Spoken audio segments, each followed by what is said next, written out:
Haitian life matter. I cannot hear you. I cannot hear you. Haitian life matter. Haitian life matter. Matter. Haitian life. Haitian life.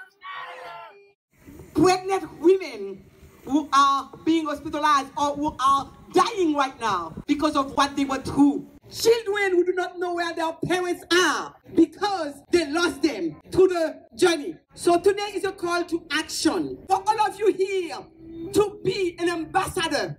Our brothers and sisters are counting on us to really be the voice for them. They cannot be here. They cannot speak for themselves. We have to be the voice. So my goal is to connect with all organizations throughout the US so that everywhere you go, we have the headlines about Haitians at the border being deported unjustly.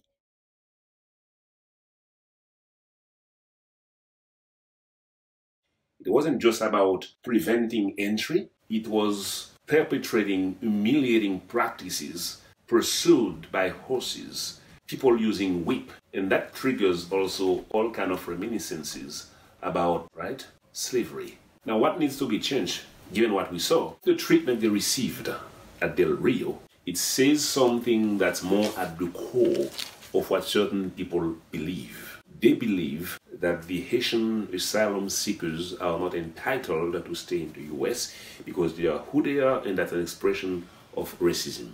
Parents who talk to their kids about others contribute to change perceptions about Haitians or about immigrants. And I continue to say the proper teaching of history, social science in school will also contribute to change things.